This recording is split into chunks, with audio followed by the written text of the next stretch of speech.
अच्छा पंडित जी, अभी जैसा आपने बताया वही ग्रह मंगल शुभकारी भी साबित हो रहा है, वही ग्रह सिंह राशि वालों के लिए अनिष्टकारी भी साबित हो रहा है। वो स्थान का असर होता है ना बेटा, स्थान का असर होता है। कितने भाव में है? हाँ, स्थान का बहुत महत्व होता है। जैसे वही मतलब कि लोग जब सरकार में होते हैं, ठीक है, तो मतलब कि सुरक्षा का इंतजाम करते हैं। वही लोग जब विपक्ष में होते हैं तो सुरक्षा ढांचे को तोड़ने का प्रयास करते हैं।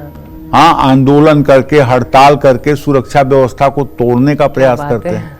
तो इसी तरह से ग्रह भी हैं, जब ये शुभ स्थिति में होते हैं तो शुभ परिणाम देने लगते हैं, अशुभ स्थिति में होते हैं तो अशुभ परिणाम देने लगते हैं।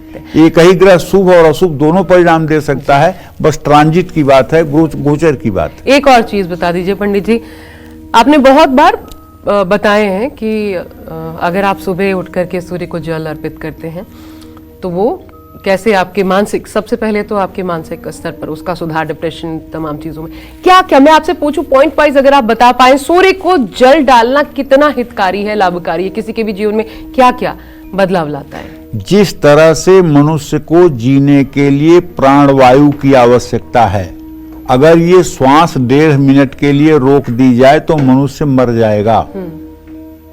जिसका प्राणायाम सिद्ध होगा वो 2 मिनट 20 सेकंड तक जी लेगा, लेकिन जिसका प्राणायाम सिद्ध नहीं होगा, अगर 1.5 मिनट के लिए सांस रोक दी जाए तो उसका राम नाम सत्य हो जाएगा।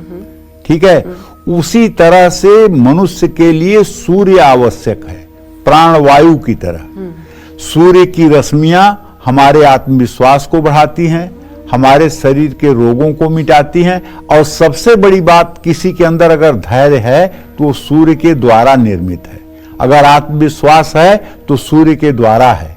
रोगों को भी दूर कर, रोगों को दूर करने की पूरी क्षमता है। चाहे जितना चर्म रोग का बड़ा रोगी हो, अगर वो रविवार के दिन सूर्य की उपासना, गायत्री का हवन करे, गायत्री की उपासना भी सूर्य की उपासना है, समझ रही हो, गायत्री का हवन करे और सूर्य का व्रत करे, रविवार का व्रत करे और सूर्य की उपासना करे, चाहे जितना बड़ा चर्म रोगी हो वो चर्म रोग से मुक्त हो सकता है। चाहे जितना बड़ा मानसिक डिप्रेशन का शिकार हो वो मानसिक रोग से मुक्त हो सकता है।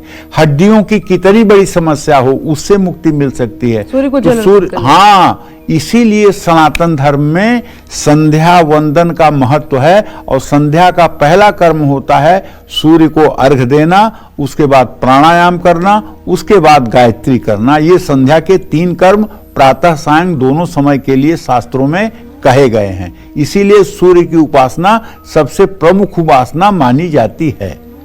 तो यानी कि एक चीज तो जरूर मुझे कालचक्र के दर्शकों से कहना चाहिए कि अगर आप कालचक्र देखते हैं तो इतना रेजोल्यूशन तो आप भी ले ही लीजिए, नए साल में सूर्य को अर्घ देना शुरू करेंगे, क्योंकि सिर्फ और सिर्फ इसमें अगर बेनिफिट किसी का है तो वो आपका।